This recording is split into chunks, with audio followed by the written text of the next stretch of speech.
The little wooden church on the edge of the prairie stood, whitewashed and proud against the endless sky, its steeple reaching upward as if trying to touch heaven itself. But for Anna, heaven had never felt so far away as it did that morning when she pushed open the heavy door with her baby nestled in her arms and stepped inside with a heart that trembled between hope and dread, her breath catching at the sight of the gathered congregation, turning their heads in unison, eyes narrowing, whispers buzzing like hornets in the summer air. She held her child closer, pressing the soft bundle against her chest, willing the tiny heartbeat to steady her own as she walked down the narrow aisle in a faded green dress that had once belonged to her mother, its lace fraying at the sleeves, its waistline drawn tight by hands that had shaken with nerves when she tied the ribbon that morning, telling herself that God's house must surely hold a place for her. No matter what the town said,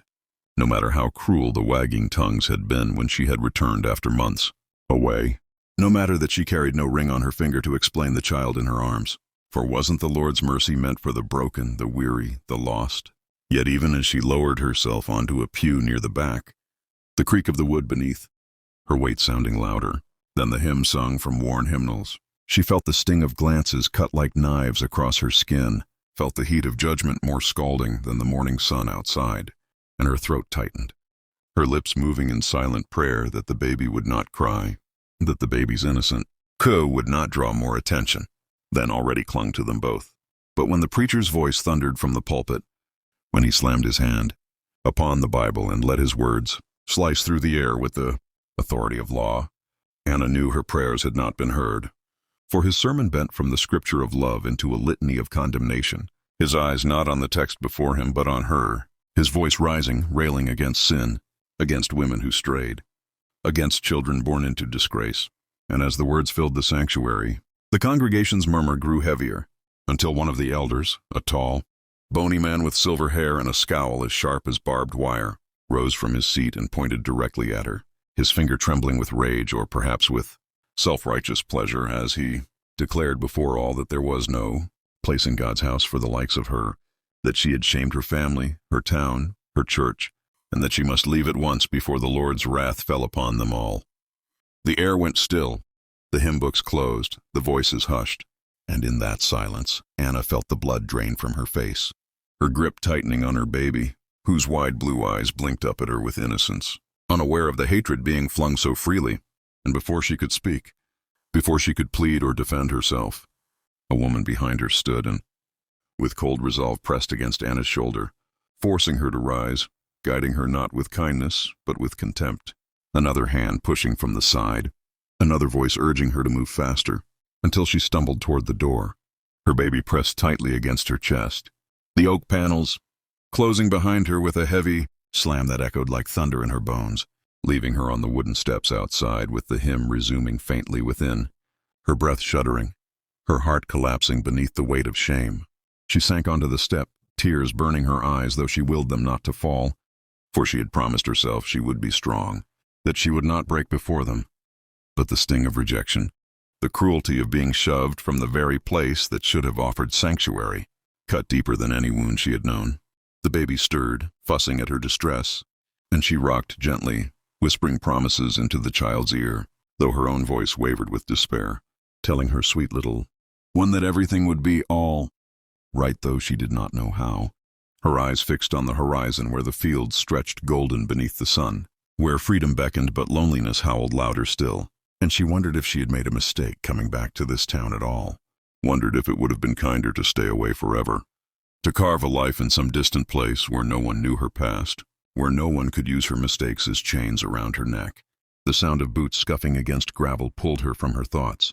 and she lifted her head to see a figure approaching from the side of the church, tall and broad-shouldered, the sun catching the brim of his hat, his stride unhurried yet certain, his face weather-worn,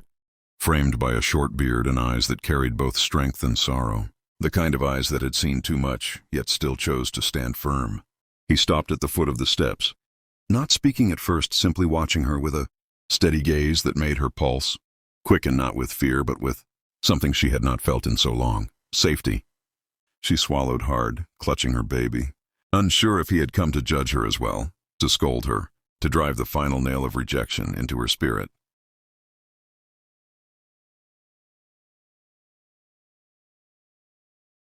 hand calloused by work yet steady, open, patient, waiting not to command but to offer. For a moment the world seemed to hold its breath. Anna stared at that hand, her mind torn between mistrust and desperate longing, between the memories of every door slammed in her face and the whisper of a chance that maybe, just maybe, someone could see her as more than the sum of her shame. The baby shifted in her arms, tiny fingers stretching outward, brushing against the air as if reaching for the stranger's hand. And in that simple gesture, something inside Anna cracked, a fragile barrier breaking, her trembling fingers lifting, her palm finding his grip closed gently around hers,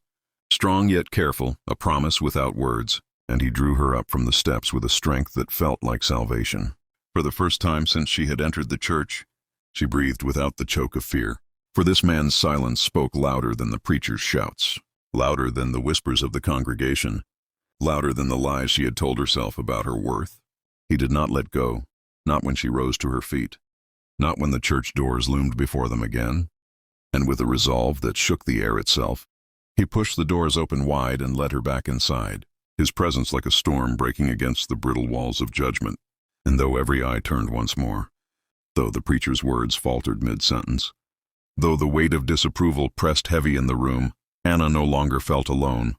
for she walked not as an outcast, but as a mother who would not be cast aside, her baby safe in her arms, her hand secure in the grip of the cowboy who had chosen to stand with her. And in that moment something in the air shifted, something in her soul awakened, and though she could not yet name it, she knew that nothing would ever be the same again.